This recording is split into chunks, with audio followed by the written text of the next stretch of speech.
So let's start by talking about the remake of this film and how it's made relevant now. Yeah. When this was first sent to me, I kind of had the thought that I think people had when they first sort of saw the Invisible Man title of, what do I have to do with this? It's called The Invisible Man. Yet they're telling me I'm the lead character, so how does that work? Am I invisible?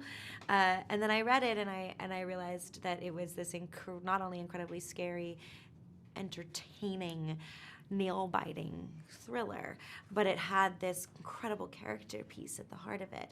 This woman who is being terrorized, and that Lee Wanell, our writer-director, had used this Invisible Man monster as an analogy for gaslighting, and I just thought that was so interesting. Wow. Can we talk a little bit about what drew you to the script? Was it really like telling it from her point of view? Was it some of the themes that started coming out as you read the script? I think one of the things that really attracted me to it was the idea that we were making a monster a real character.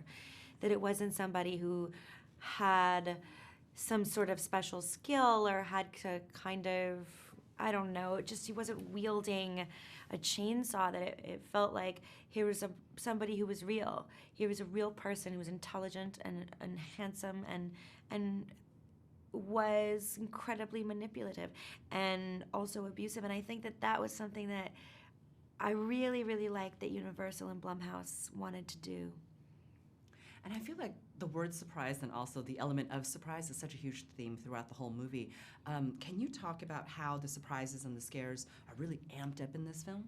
Yeah, one of the things Lee and I talked about when we first talked was we were like, we really need this movie to be scary.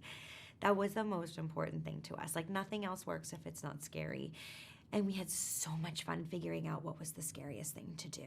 So we would block out or rehearse a scene, and we'd be like, ooh, and then it'd be super cool if then the door opened and then it shut, and then I'll turn and I'll look and it'll happen behind me, and we just would come up with stuff that we thought would be scary if we were watching the movie. Or we'd do a take and I'd be like, I think that if you like let that go a little bit longer and just like draw it out as much as possible, the audience is gonna be like on the edge of their seat. So it was really fun to kind of just enact like what we wanted to see.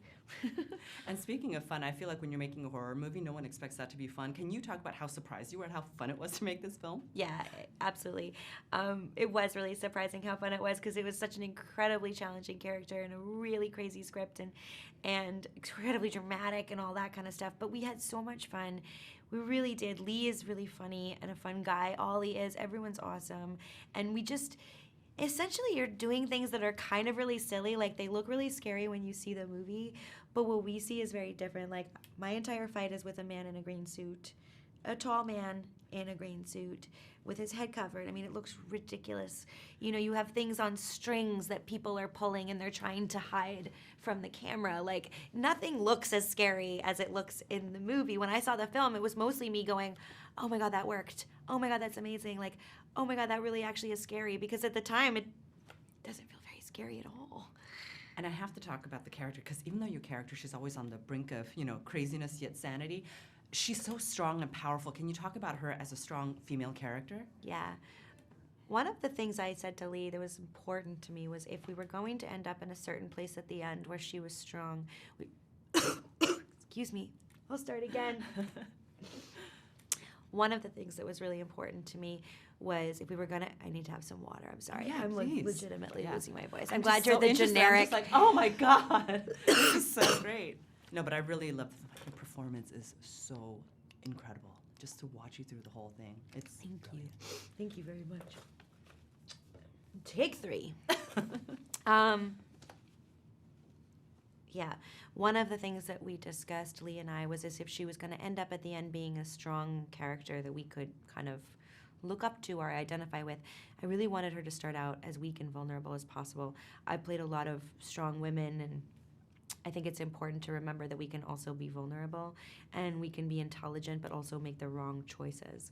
And that was that quote-unquote weakness, that vulnerability, that timidness that she has in the beginning, I think was just as important as getting to the strong place at the end.